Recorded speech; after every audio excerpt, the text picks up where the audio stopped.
The day my younger sister was born, our lives changed forever. Not because she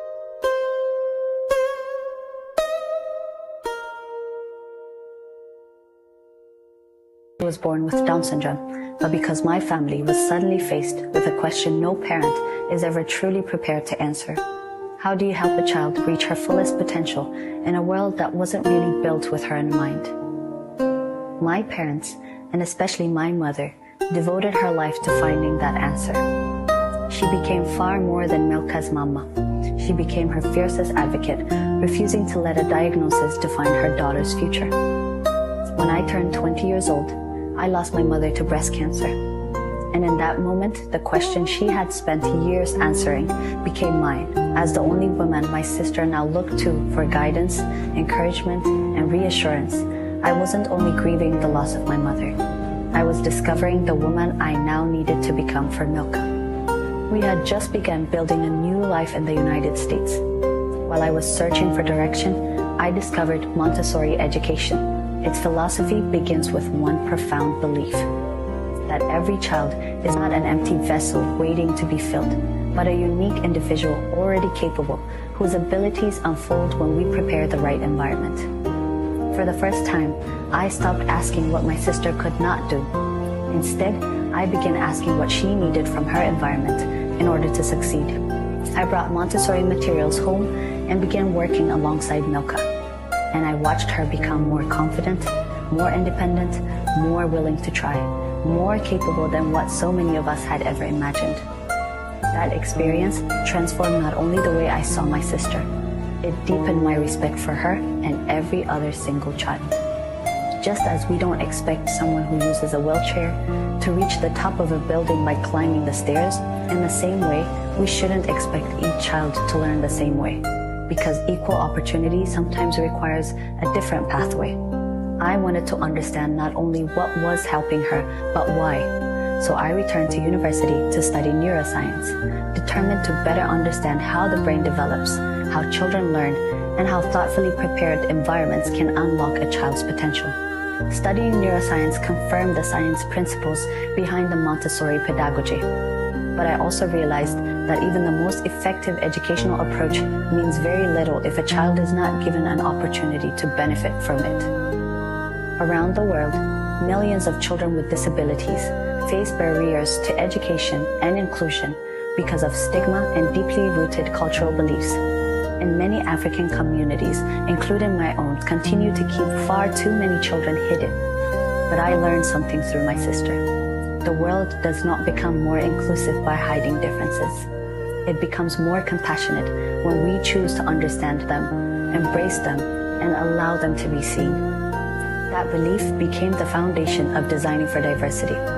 Our answer is simple: we empower parents, because behind every child who thrives is a caregiver who feels informed, confident, and supported. We teach parents how children learn, how enriched environments shape brain development, and how small changes at home can create lifelong opportunities.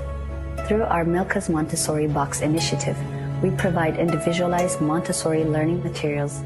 During our time in Eritrea, we spent time visiting children and learning more about their educational experiences and needs. In partnership with the National Intellectual and Developmental Disability Organization of Eritrea, we brought together parents, teachers, board members, and representatives from the Ministry of Education for a workshop introducing Montessori education for the very first time. We learned about their current systems and explored how Montessori could be adopted into their existing curriculum, while introducing practical materials that can be implemented in classrooms and at home.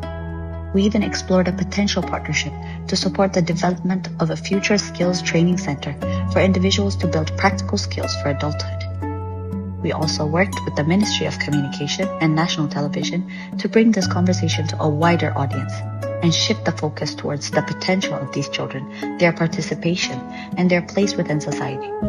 My coronation night itself became a celebration showcasing the incredible talents and abilities of these children on stage.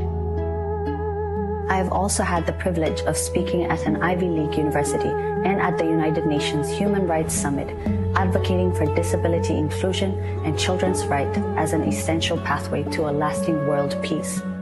So my message to every family, especially those who come from communities where disability is still misunderstood, is this.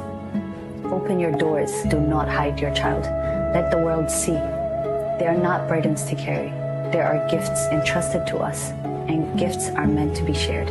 And when you do, know that the world may not understand them at first. Many of them cannot yet fully fend for themselves or express their needs, their dreams, or even their fears. Until they can, they need someone willing to speak for them. And who better than the parent who knows them best? So I encourage every parent to become the voice of their child, to advocate for their safety, their education, their dignity, their inclusion, and their future. And let us continue speaking until that voice no longer becomes only the voices of parents, but is echoed by our teachers, our schools, our communities, our workplaces, and our leaders. Advocacy should never rest on one family alone. It should become the responsibility of us all. My sister gave me a purpose. She became the reason I chose this path. Today, I use my voice to amplify hers and the voices of every child who deserves to be heard. Through designing for diversity, I hope more parents will become the advocates my mother was and I am for my sister. Because when every child is seen and given the opportunity to thrive, we don't just change the future. We change the kind of humanity we leave behind.